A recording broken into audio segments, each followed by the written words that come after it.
Felices Pascuas de Resurrección para todos ustedes, hermanos. Vamos a iniciar nuestro momento de reflexión con la palabra del Señor, haciendo la señal de la cruz. Dios mío, ven en mi auxilio. Señor, date prisa en socorrerme. Gloria al Padre, al Hijo y al Espíritu Santo, como era en un principio, ahora y siempre, por los siglos de los siglos. Amén. Los saludo nuevamente a todos con la paz que solamente nos puede dar nuestro Señor resucitado. Bienvenidos a este momentito de reflexión, de encuentro con la palabra del Señor. Vamos a escuchar un pasaje del libro de los Hechos de los Apóstoles para después reflexionar.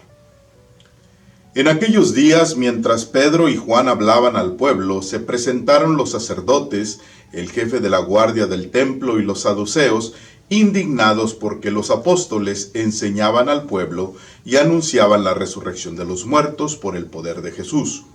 Los aprendieron y como ya era tarde, los encerraron en la cárcel hasta el día siguiente.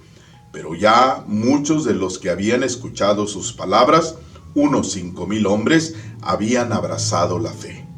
Al día siguiente se reunieron en Jerusalén los jefes del pueblo, los ancianos y los escribas, el sumo sacerdote Anás, Caifás, Juan, Alejandro y cuantos pertenecían a las familias de los sumos sacerdotes.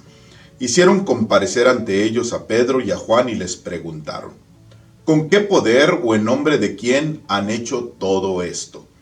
Pedro, lleno del Espíritu Santo, dijo: jefes del pueblo y ancianos, puesto que hoy se nos interroga acerca del beneficio hecho a un hombre enfermo para saber cómo fue curado, sépanlo ustedes y sépalo todo el pueblo de Israel.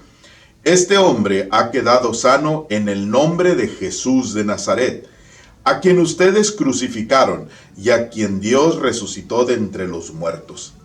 Este mismo Jesús es la piedra que ustedes, los constructores, han desechado y que ahora es la piedra angular.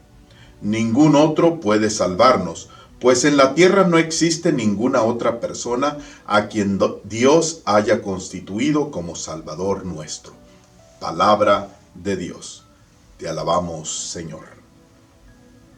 ¿Saben que una de las cosas que me llama mucho la atención de esta lectura del libro de los Hechos de los Apóstoles es precisamente la actitud con la que se presenta Pedro? Pedro no parece aquel mismo Pedro, aquel mismo que días antes de la resurrección de nuestro Señor Jesucristo tenía miedo. Aquel que se escondía después de que Jesucristo fue resucitado, estaba escondido. Aquel que lo negó 3 veces cuando Jesús fue aprehendido. Esa era la actitud de Pedro. Pero ahora que el Señor ha resucitado, la actitud de Pedro es completamente distinta. Este Pedro es el mismo hombre que después de la resurrección, como les dije, estaba escondido a puerta cerrada, porque tenía miedo a los judíos. La diferencia entre el Pedro antes de la manifestación de la resurrección al Pedro de ahora, al Pedro después de la resurrección, es precisamente que este Pedro ya tuvo un encuentro personal con el Jesús resucitado. Esa es la diferencia. El anterior Pedro no tenía todavía la experiencia de la resurrección, pero este Pedro del que nos habla el libro de los Hechos de los Apóstoles, es evidente que ha tenido ya el encuentro personal con Jesús resucitado. Ahora conoce a Jesús vivo, Jesús que ha vencido la muerte. Es por eso la invitación mía para todos ustedes. Es necesario que cada uno de nosotros, todos ustedes hermanos, que yo, todos los cristianos, tengamos nuestro encuentro personal con Jesús resucitado.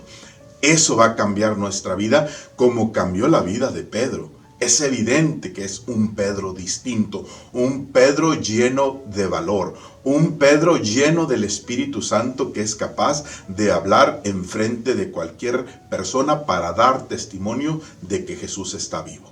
Necesitamos cada uno de nosotros ese encuentro personal con Jesús. Así que busquemos la manera de tenerlo. Escuchemos el llamado, estemos atentos porque Dios nos va a llamar a cada uno de nosotros a tener ese encuentro personal con Él vivo y resucitado. Que así sea. Que el Señor esté con ustedes y con tu espíritu. Que la bendición de Dios Todopoderoso, Padre, Hijo y Espíritu Santo descienda, los acompañe para siempre. Que así sea. Que tengan una bonita tarde.